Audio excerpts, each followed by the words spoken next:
Hey everybody, we're live. Hey, thanks for joining us last night. We had our NFL kickoff program, and Patrick, thank you very much for the investment. That was quite an honor. Proud to introduce my new friend, Lyle Solomon, attorney at law, and Rockin. And if you're thinking, hey, isn't that the Niners? The answer is it was, right, Lyle? Yes, exactly. As we were talking before we came on, until the late 90s, the 49ers did their spring training, or I guess it's whatever, training camp at Sierra College here in Rockin. And they were here for several years after I moved into the area and got to see them a little bit. So. Rockin's Central California, right? We are 25, 26 miles right up I-80 from Sacramento. So we're at the north end of the Central Valley. Okay. Well, yeah. I have a friend that lives out that way. I've never been there.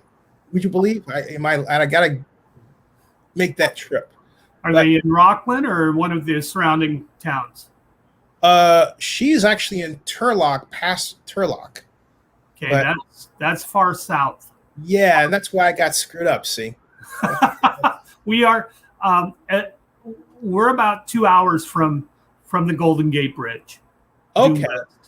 Yeah, so massive drain damage going on here, man. Oh yeah. No, it is interesting. You get people from out of state or even in state that start saying, "Oh, that's just right over there, isn't it?" And I have to remind people all the time, it's a couple hours to a lot of things. But we are centrally located in that we're 2 hours from Tahoe and 2 hours from San Francisco or Oakland. So now you're in an interesting place because as a business attorney, during the coronavirus, you obviously have seen a lot of firms impacted by the pandemic in many different ways that call for legal advice and legal involvement. Tell us some of what's going on from what you're experiencing. Well, thank you. There's a lot of things going on. You and I were talking before we started about one of the things that has hit truly small businesses the hardest, and that is trying to take advantage of the different programs that have been offered over the last year and a half. And one of my clients is a growing energy business that has, last count, about 1,200 employees. So they truly are not a small business, but they are the only client I have who had no problem getting through the process with the federal government. And part of that is their structure, but part of it is their size also, that they were positioned and of enough size to be able to take advantage. And by that, I mean, they had a personal banker willing to sit down and take the time with them. For a small business, that rarely happens. For a truly small business, and that is one of the biggest obstacles. I had one of my clients call me and say, now it's been over a year ago, and just practically crying. They had gone to their bank, and I won't say the name, even though it's one that I truly dislike, and I've had to sue a few times on behalf of clients. But they'd gone to their bank that they had dealt with for years, and were told, you don't have a business account. You're not eligible. And it's like, well, wait a minute. This is my general business account here with you folks. And ultimately, they weren't given the opportunity to make a loan application. And in fact, because of the downturn with the pandemic and their loss of revenues, the bank dropped them as a customer. And that was just the reality of it. So that's one of the big issue. The biggest issue I've seen though is the fact that if you're during the pandemic, if you are truly a small business, you likely do not have the resources to hang on. Number one, you may not have the resources to pivot and try to attack things and do business from a different direction. And you do not have the resources or the ability to go out and take advantage of the different programs offered by the federal government, the state government, the local government even. I mean, it's been really, I've heard a lot of really nice words over the last year and a half about how we're going to help people. And yet the reality has been, unless you're an individual who can qualify for unemployment, there are not many other benefits that I've seen clients be able to take advantage of. Hey, and go ahead. May I share my story since it's I'm sorry. May I share my story since it's appropriate to what you're talking about? Sure, please do. And also because my viewers know that I blogged about this regarding Bank of America a year ago. Oh, is that the bank? But I bumped. Common ground. Awesome. Yeah, so I'm here because my mom is by herself. I don't want her to be by herself. I'd gone back and forth between here and Oakland, but the pandemic hit. I came back November 22nd of 2019, and I was always going back for the Cal. I went to Cal Stanford, the big game, right? All that. Right. And I went to the Raiders Bengals game. And so anyway, my last trip out was to the NFL Combine. That was last year, February, and came back here and the pandemic hit. And during that time, I was already establishing Zenny 62 Media as a company. I didn't know the pandemic was happening, but it was basically I wanted to start a CCorp around what I had done since 2007, which is basically a combination of media reporting using YouTube and then reputation management, which fuels the news part. Anyway, as you know, a C Corp's the best investment vehicle, particularly if you think you have something that can go public at some point. Right. So I managed to actually do that through Swift filings, and the Delaware did it the right way. My first company, Sports Business Simulations, I did everything the wrong way, trusted the wrong people. Had a friend of mine who's an attorney who said, well, you have to use everybody just because they're black. And while that's very laudable, folks, always make sure the people you're dealing with, regardless of color, are really in your corner and understand tech. If you're going to start a tech company, you have to have some people involved that appreciate what tech is and understand it. Otherwise, it's going to go south real quick. So I had the chance to really had a do-over. This was a do-over. And I decided to get the corporate structure right first. And so we were approved December 17th of 2019 by the state of Delaware. I set up my business bank account in February 4th of the next year. And all this is relevant because the pandemic hit and I went to Bank of America because I had heard about assistance through the bank. They told me about the EIDL, the Economic Injury Disaster Loan Program. Told me to go to the website. The website crashed. Right. And as you know, there were a number of comedy of errors that went by with that. Then there was this rumor about something called the Payroll Protection Program. Now, I was in the middle of filling out my EIDL for $10,000. And then when the PPP came up, that website too crashed, but then it came back. And then it said, if you have an EIDL, combine it in the application with your PPP. Now, I didn't have an assistant. I didn't have anyone to tell me. I had no reason to think I wasn't going to get it. Right. Even I hadn't heard from them, but it was an emergency. People were frantic. The bank was pushing me this way. The branch over here in Fayette County, Georgia.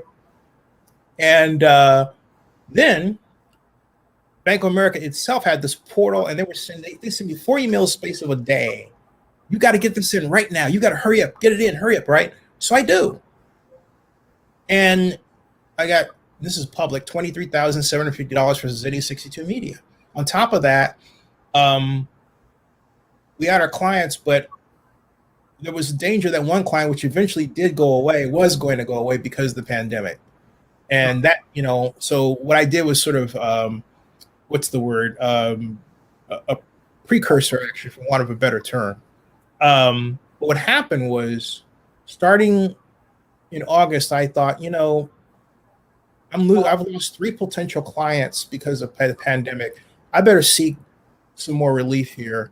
The blog wasn't producing as much money as I wanted, neither were the videos, although that's changing today, fortunately.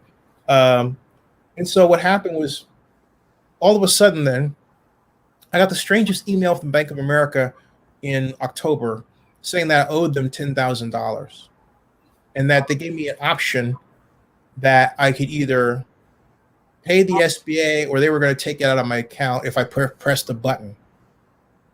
And I thought, I'm not pressing that button. So I called and I said, what are you guys doing?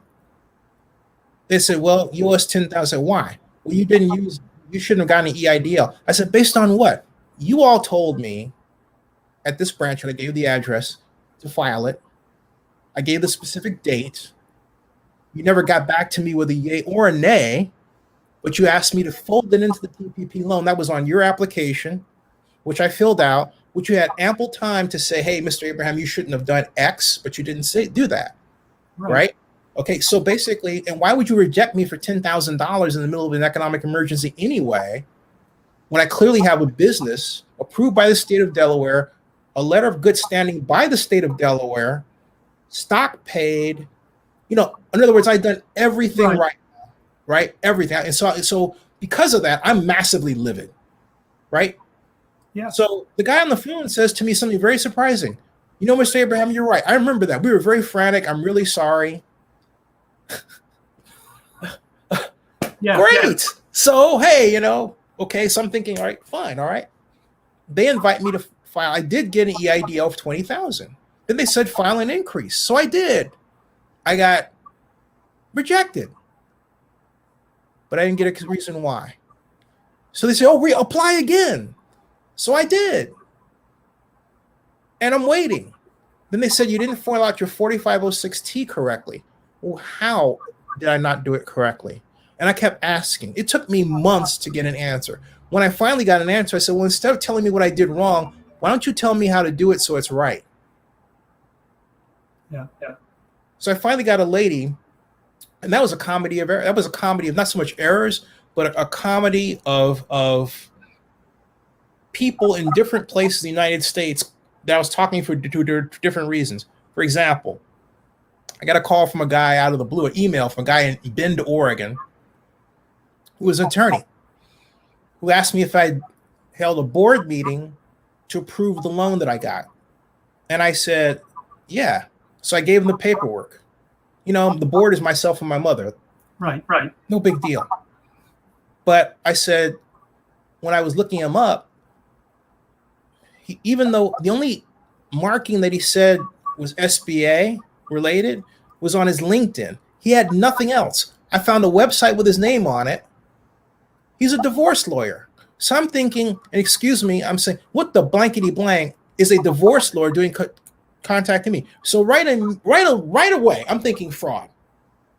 Yep. Okay. Yep. I'm thinking fraud. So now I'm really livid. So then I get a picture of this guy's house because I found it on Google Earth. He's got a chicken coop in the back of his house. So I'm thinking, what is this? So then I called the SBA, and it turns out that he's legitimate. They've been hiring these people around the United States. I said, but do you know who you're hiring? Do you know what kind of face this is?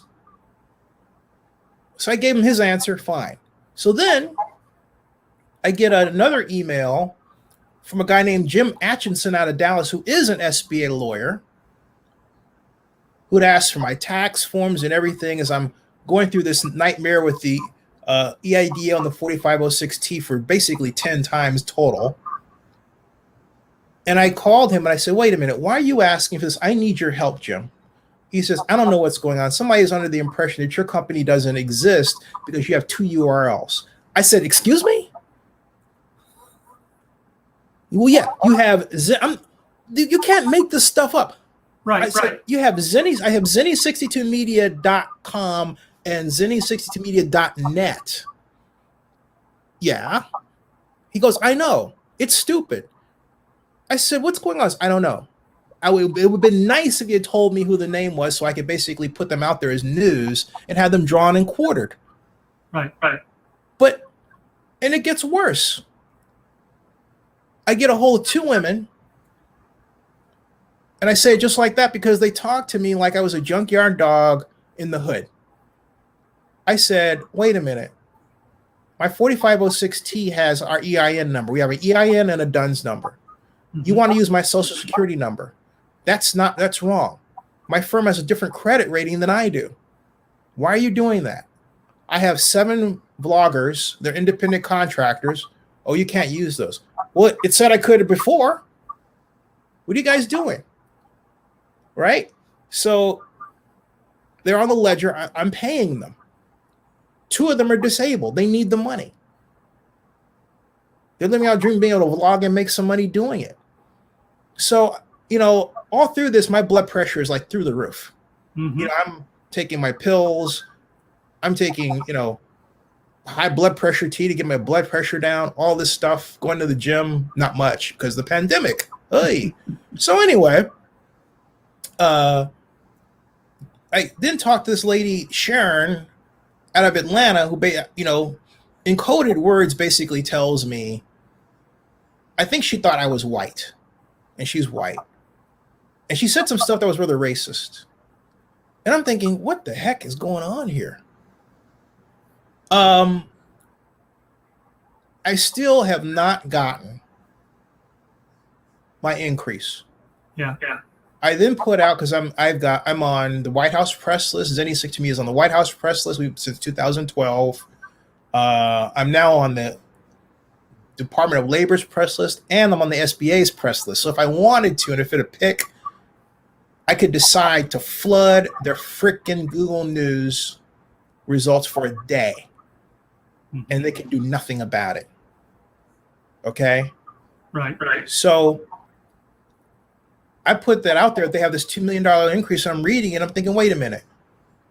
They say they've streamlined the process because, well, it's just like the Restaurant Relief Fund. And I'm thinking, oh, well, the Restaurant Relief Fund maybe not use a 4506T, right? But it does. And it goes right to the IRS. And then a number of vloggers have pointed out the IRS has an 8 million file backlog. Yeah. So why the hell are they sending us to the IRS if they have a backlog? And that's my story. It's like, and then on top of all that, the reason why I say it so animatedly, aside from the fact that I'm fortunate enough to have you on,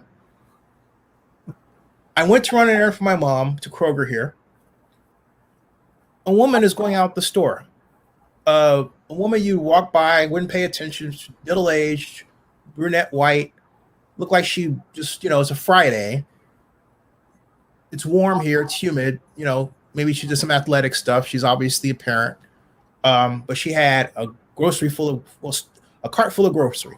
Expected. But then there was a store manager talking with her and another guy, and they were talking to her in very aggressive terms. And then I heard this. We're going to call the Fayette County Police. And she says, no, I got this. I paid this. There's no receipt here. I paid this. And she left with the cart. Which tells me we have a problem in this country. I mean, if anybody knows Fayette County, you don't see that every day. Right. You don't hear about that. And that scares the heck out of me.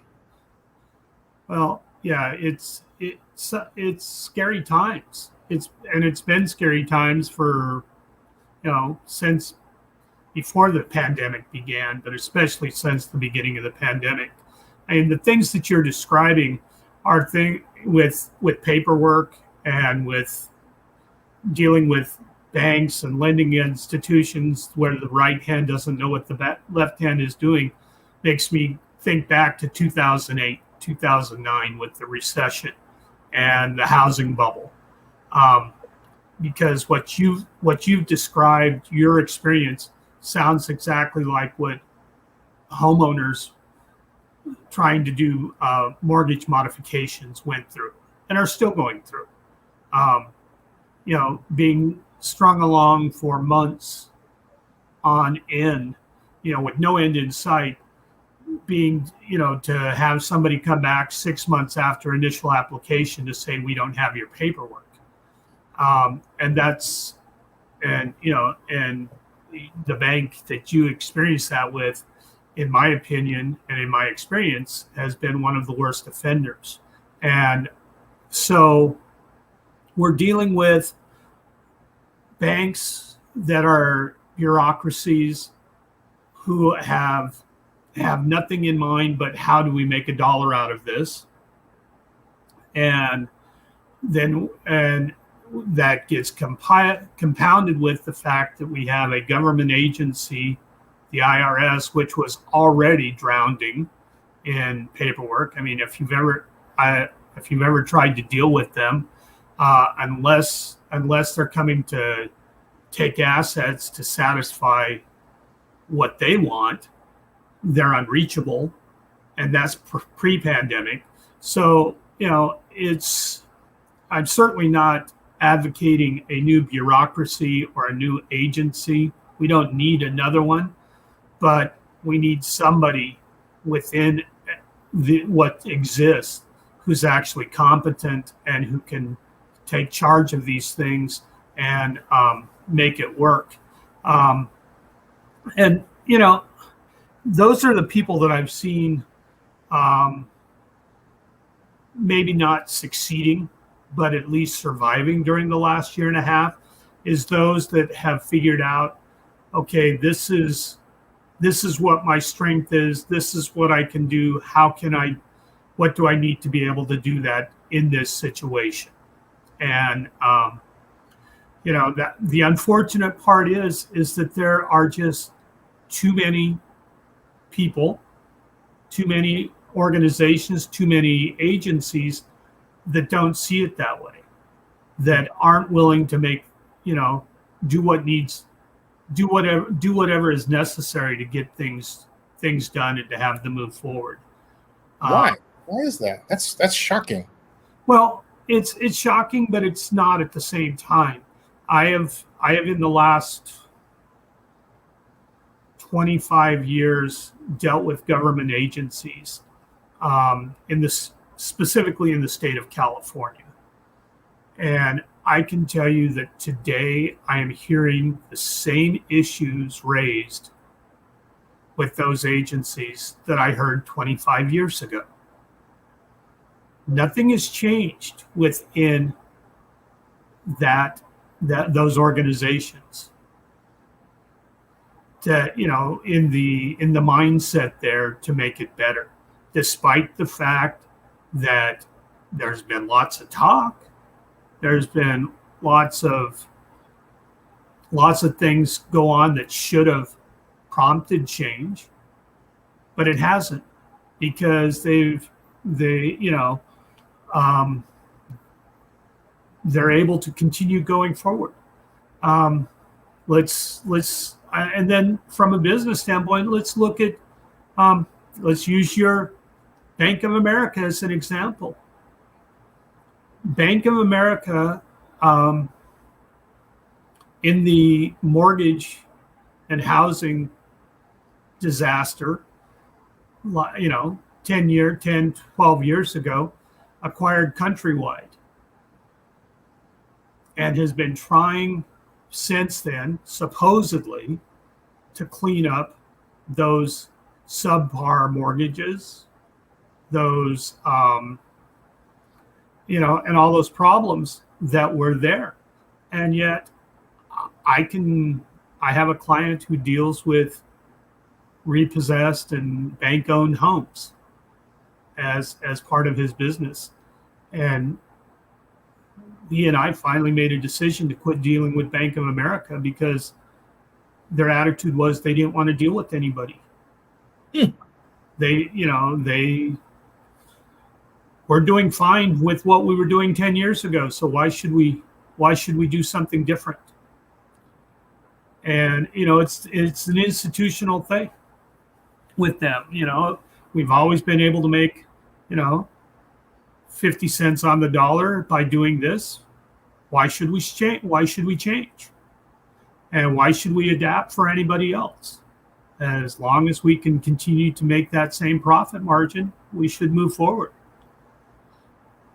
What can we do? And let me explain. When I say that, I've had a number of people send me, this is on Oakland News Now, send me paragraphs, sometimes 24 paragraph long pages of their stories.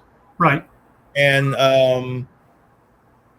one woman in Nevada who's a court reporter, another in Illinois who's got a dance business she had to close.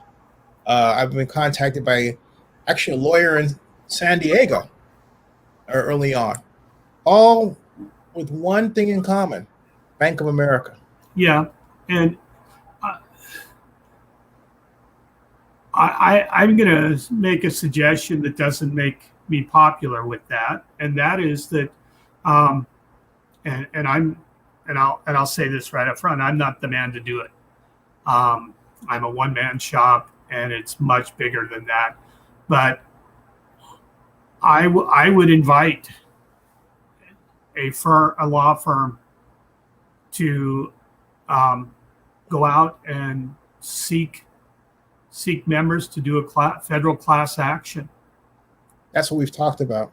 And and here's you want to play?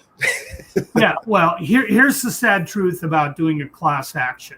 Mm-hmm. One of its results too often is it drives the business into bankruptcy. And let me tell you my experience with that. In the early 90s, I worked with a firm that was one of the attorneys in the Dow Corning breast implant class action. And guess what happened to Dow Corning? They went bankrupt. They went into bankruptcy by the mid 90s. Yep. And there were thousands of females, thousands of women in that class, and the majority of them saw less than $100 from that lawsuit. And it was because Dow Corning was able to go to bankruptcy and seek protection from the court there. And that is just the ugly truth of what happens and can happen very often. And that's something that I think that might be on the minds, or needs to be in the back of anyone's mind who took on Bank of America on a class action, that they might want to go there. At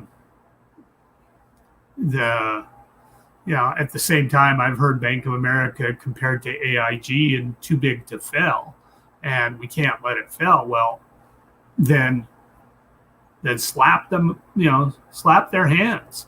I mean, you have the SEC, you have the, FTC, you have federal banking laws, you have all of these things out there that they're dancing, in my opinion, they're dancing around the edges of. And without a significant penalty, they continue. And there are other banks and lending institutions that do similar.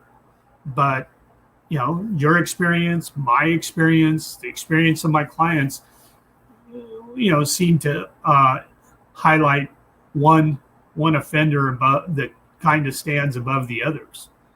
And, you know,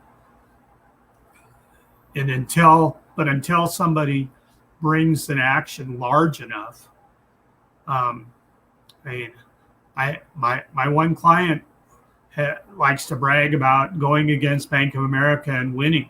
Well, yeah, we've gone against Bank of America and won, but we're one person, and our win, was less than what their CEO spent on lunch last month. Yeah. In all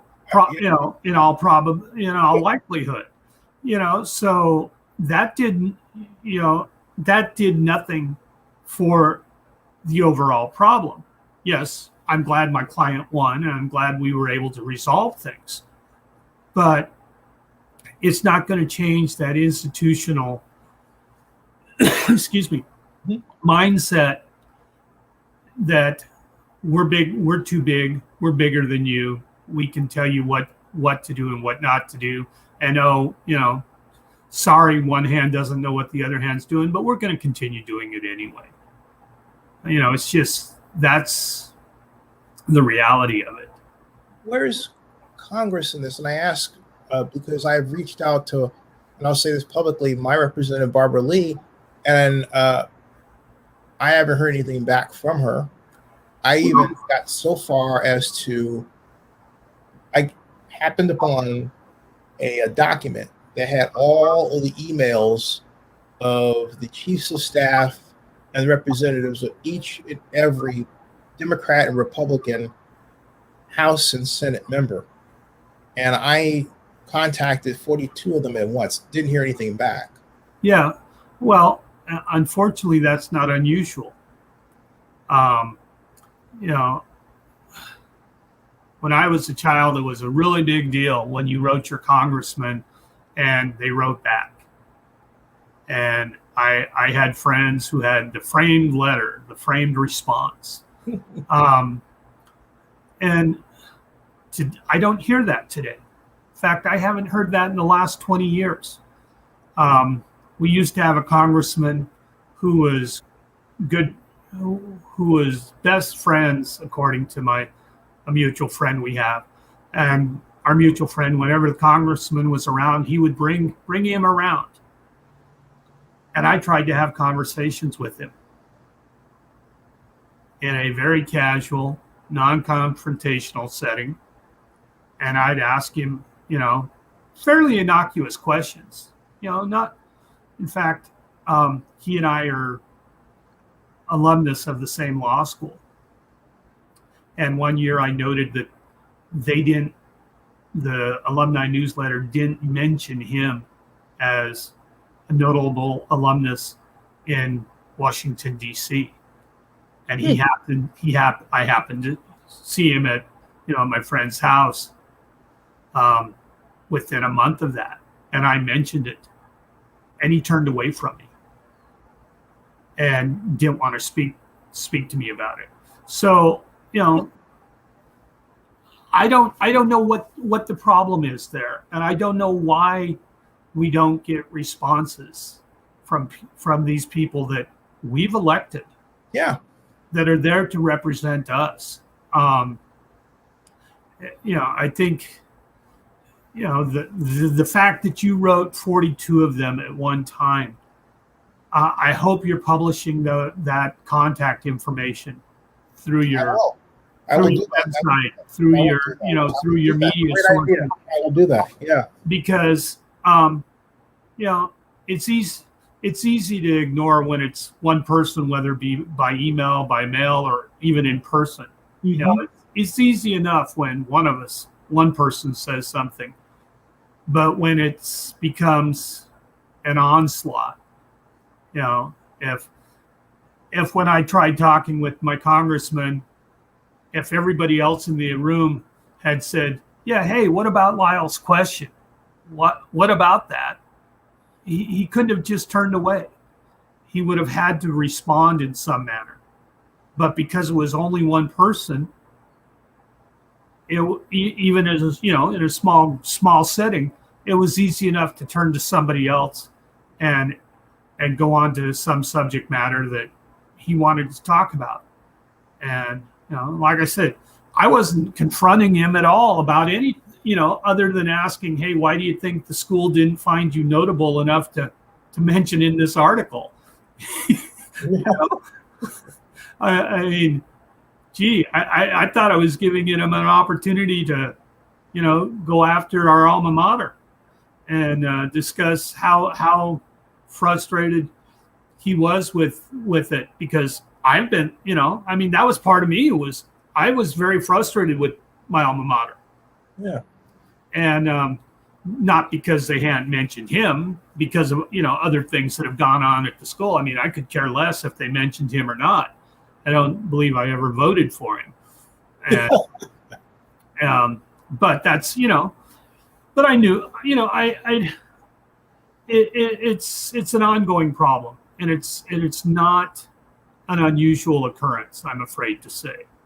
I'm sorry to say that it's not an unusual occurrence that, one voice, easy enough to tune out. Yeah, the only impact I've been able to hit is out of the blue. I get these emails occasionally, not as often as I'd like, from people who are having the same problem. Yeah.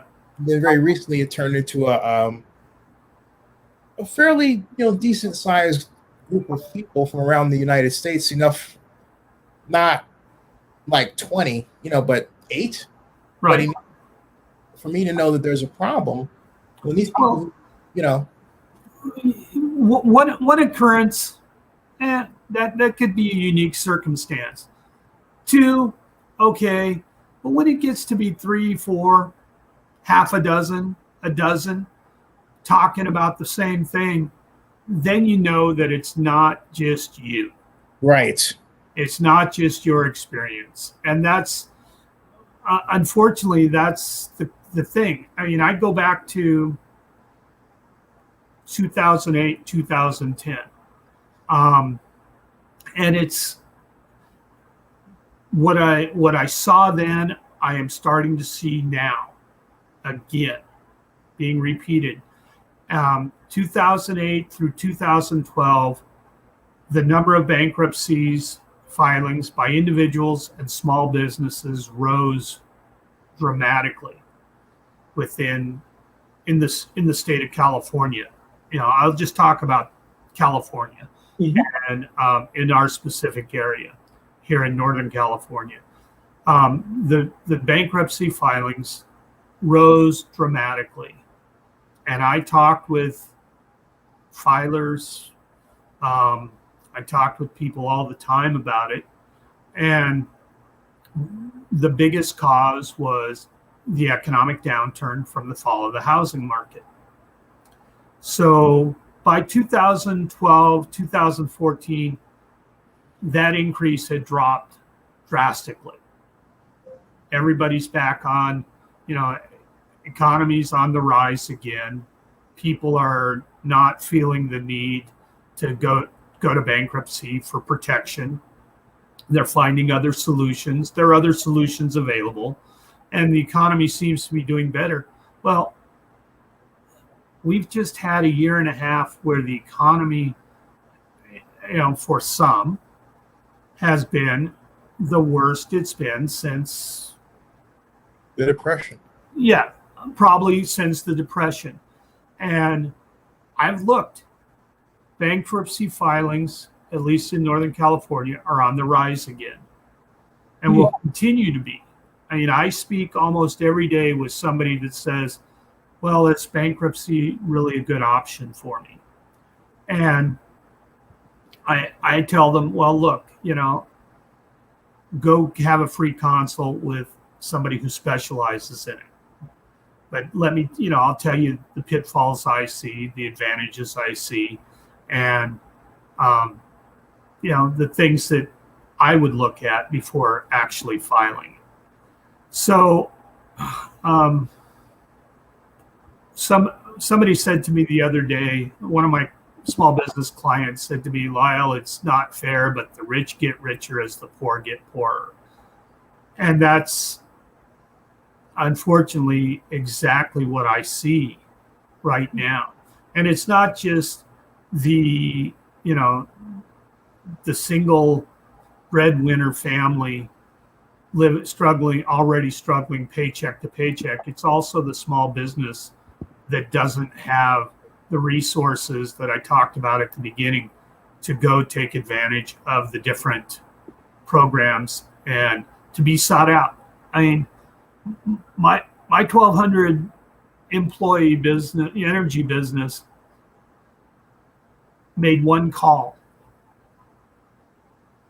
Now, I know their executive board well, and I know that they made one call to take advantage of the payroll protection program. But that's because they were already in a position that they had a banker assigned to them by their bank. They had been in business for 4 or 5 years at that point, on a steady upward trajectory and increase every year, and nobody that they dealt with wanted to see them fall or fail. And they've actually, like my other client said to me, gotten richer through this. And continued to grow. And I at their last board meeting that I was there, I said, so what's your projections? What's going on?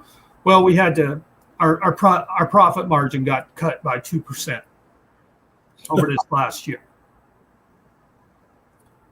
I said, okay, so what does that mean? Well, but our gross revenues went up by 50%. Okay, so doesn't sound like a problem to me, does it? And and I'm all for these people, this company being successful. I'm all for any company being successful, but it can't be at the cost of others. Yeah, I have a web business, and by the grace of the fact that I can simply code all day long, I'm not helping my mom. We're at the point now where we'll top 10 million page views in about another day, I think. Right. That's the first. And yeah. But the good aspect of this business is that the overhead is low. Right. But still, I'm generating money. I was able to give my mom $8,000 last year. But I want to live and keep living. And then they say, and I put out applications for other jobs, but they're slow to get back to you.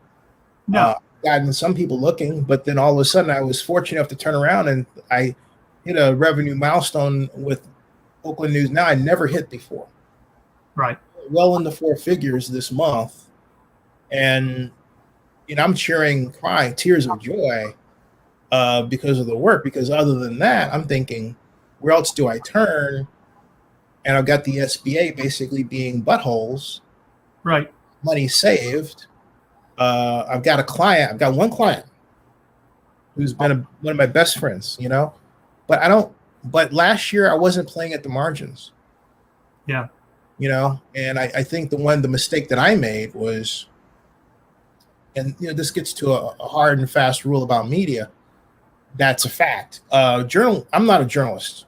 And I'm not going to go too hard to the reads, but I'll just say that you can't make money sitting there writing like that unless somebody's paying you a lot to write. Right. Okay. Or you're getting a hoop gob of traffic and you've got somebody that's paying for the ads, one way or the other. But the fact of the matter is that paywall, any organization that has a paywall, I don't care if it's the Chronicle or the New York Times, that money they're making from the payroll is not sustaining their business. More than likely, it's an investor or somebody else. Oh, My point is the illusion is that we're all pretty well off, but the reality is that the next guy or gal next to me has got it as bad or worse than I do. Yeah. And yet, and this one I want to ask is, if it sounds like despair from the perspective of what the government can do, will we have a one-term president because the president can't solve the problem? Where will we have another Capitol riot? I mean, and the reason I asked that question, not to be dramatic, Lyle, but again, I'm going back to what I saw at the store. Right. That really shook me up. Oh yeah. No, and unfortunately that's not a unique experience either. And at the moment, I don't know what we're going to have. I mean,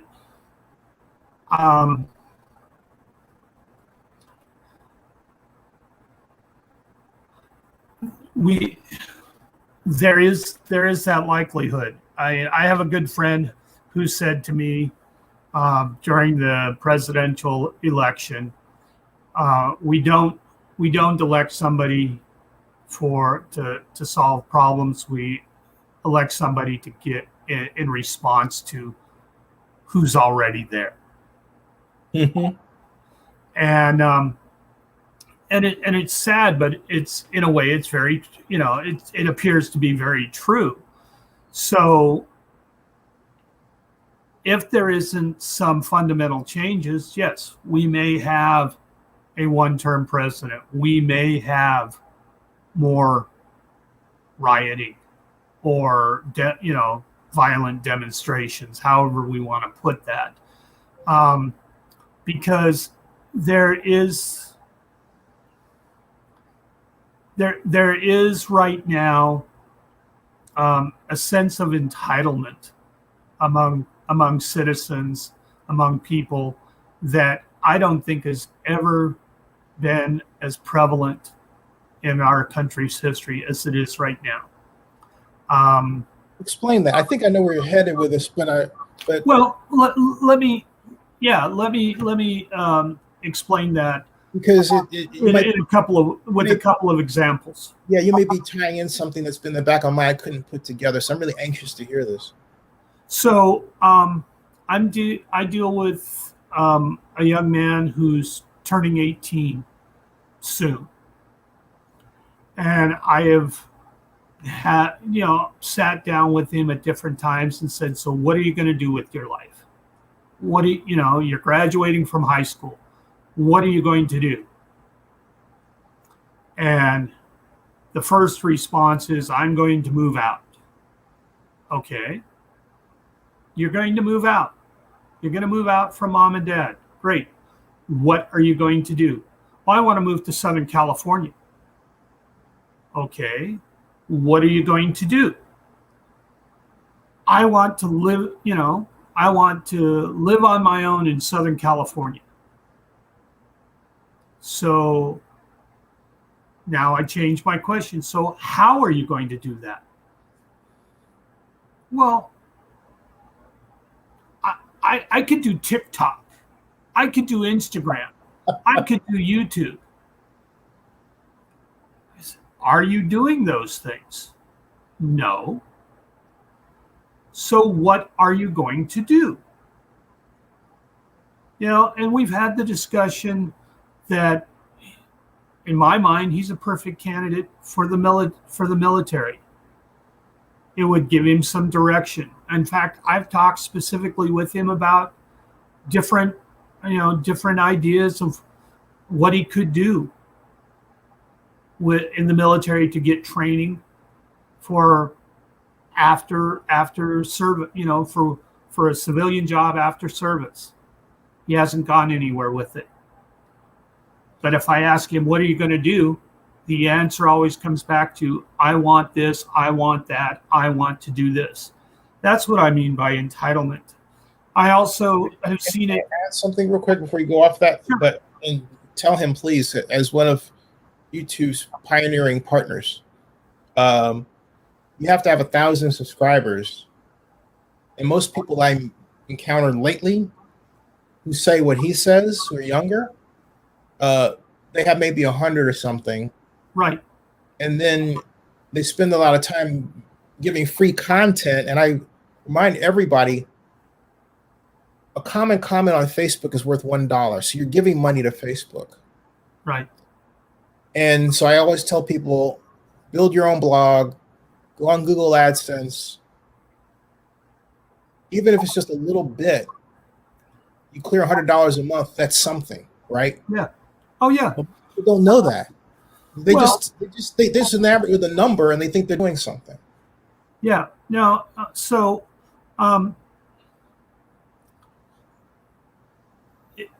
This attitude didn't begin with this young man. I know his parents, and 20 years ago, his father said to me, I want to be able to do this. I want to be able to do that. Well, I understand that. I want to do this. I want to do that. Well, that's great. What are you doing to be able to do that? And he had no response. He had no response because he wanted it. And because he wanted it, he thought he should be able to have it. That's what I mean by entitled. Yeah. The feeling of entitlement is I want it. I see other people have it. I mean, and I know I'm of a different generation than these people. I mean, I started. I had to last year get a new Social Security card because I'd lost mine. And when I started thinking about getting it, my wife said, "So how long have you had that?" And I said, "I got it the year I turned 11. Well, how do you know that? I said, because I remember I had to have it to get the job that I got that year. Yeah. Oh. And, and then as we talk, I had a couple years ago, I had a man ask me about my employment history.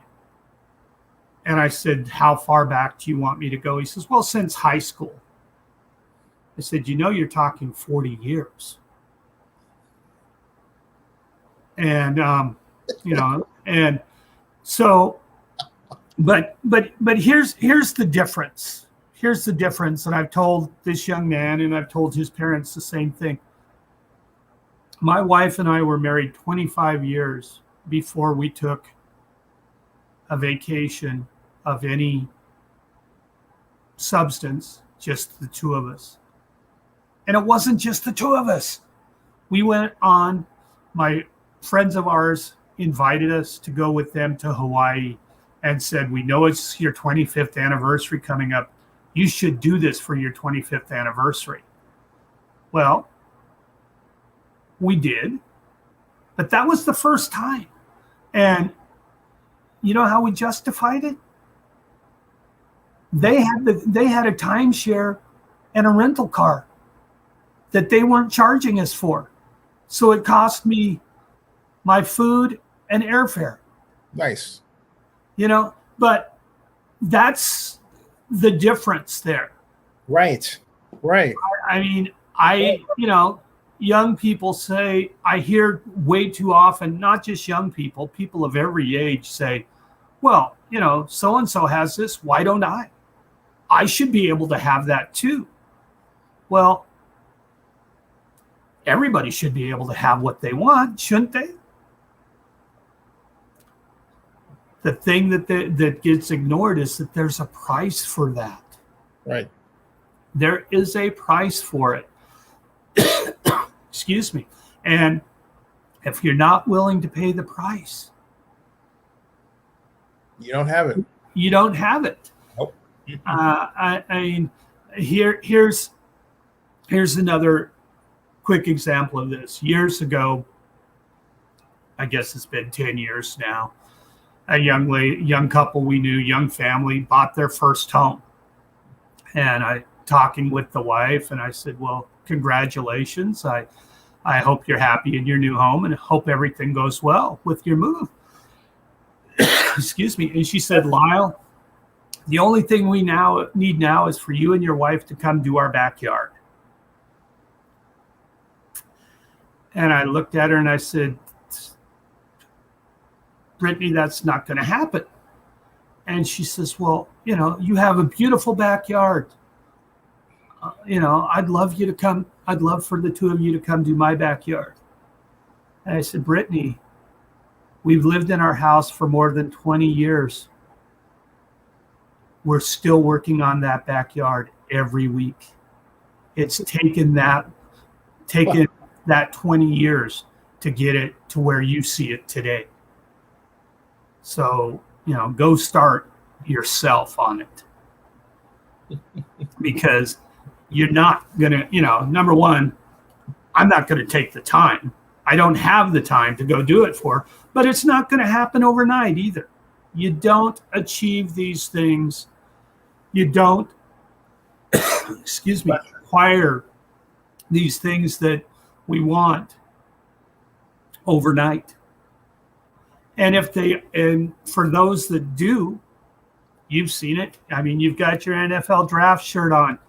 What are the statistics of bankruptcies in NFL players? After they retired, it's not. I remember the specific number, but I remember being shockingly high. It is. And what's their average career? 4 years. Yeah. So, it's one of those circumstances. I tell I have a son-in-law who loves looking at finances, and it's not his business. But he loves researching and finding out what to invest in and how to invest. Mm-hmm. And we've had the discussion many, many, many times about, how much should be invested and how much of the paycheck should be invested and how much should just be going into savings or retirement. And we've talked about, people that come into sudden wealth, such as some of these, NFL players that sign huge contracts and huge signing bonuses. And I tell him, I've told him more than once, I said, look, I believe it was Dave Winfield. Yeah. Before the year before he retired, I was an avid reader of Sports Illustrated every week until the one issue every year got me to just say, I don't need this anymore. I'll read online or wherever else. But anyway, I remember an interview with Dave Winfield the year before he retired, and he was asked, what are you going to do when you retire? And part of his response was, I'm going to Burger King. What? You're going to Burger King? Well, maybe I'll go to Wendy's. And he named off 3 or 4 fast food or franchise companies. Mm-hmm. And then he explained his bonuses, signing bonuses, performance bonuses, etc., had gone into those types of investments. And when he said, I'm going to Burger King, he said he meant he was going to go check on his franchise. Right. And instead of, I don't remember ever seeing him in, driving a flashy car or dressing really flashy. But he had put that, he had worked hard for that money, and he had then put it into something that was going to continue to help him, to make money for him.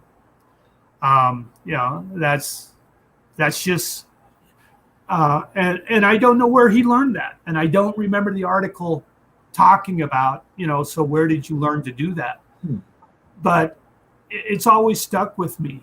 I mean, he was one of the highest paid ball players by the end of his career. He was one of my favorites too. Very, very successful. Yeah. And yet I would bet, based on that article, that you're not going to see his name on a bankruptcy filing. No.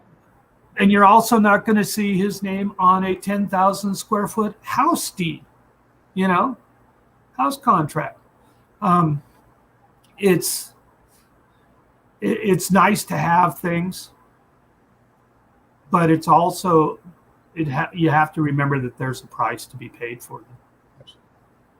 Hey, we're getting to.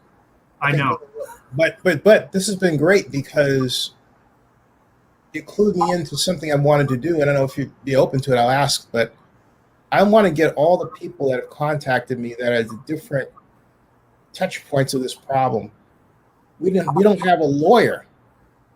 I'd love for you to be part of that conversation. What I mean by that are people like Amy and Abby and the others who've shared their story with me, but then you can give some legal perspective, and it's all Bank of America related. Yeah, but it's up to you. But I think that because someone else has said this to me, he says, "Any, you should bring everybody together." Some people don't want to talk, but some people they want to have their voice heard. In other words, they don't want to have their face shown, right? Right. But they want to be kind of like, in Peanuts, wah, wah, wah, wah, wah, right, like that, right? You didn't see their face, but you knew they were saying something. Oh right? Yeah, no, and it's not required that everybody step up and be a face, but we do need to hear a voice, and everybody has a voice. I for whatever reason have been asked to step forward and be somewhat of a face along with my voice, and I hope that it's helpful. I hope the things that I say are helpful. Yeah, got it. By the way, I want to take time. Hey, Vinny, one of our vloggers. Vinny's a 21-year-old student at Hofstra. Nice. In sports broadcasting. Yeah. He's watched me for years, and then one day, about a year plus ago, chimed in and said, "Hey, I'd like to join you." So, well, good. Yeah, good. Yeah, this is good people. Hey, Lyles, let's plan to have you back and plan out a war strategy. I appreciate that. I've enjoyed it today, and I would certainly enjoy the opportunity to talk with you again. Yeah, part of your discussion. Don't go anywhere. Stick around in the background, folks. Tomorrow we'll have Nancy Seibotham on. She's running for mayor of Oakland. Nancy does not mince words. She'll be on at 3 o'clock Pacific, 6 o'clock Eastern. So, as I always say, buckle up. All right, stick around in the background, Lyle. And remember, friends, subscribe to Zenny62 and bookmark opennewsnow.com. Hey, stick around, Lyle. Thanks, Vinny. Stick around, Vinny. All right, see ya.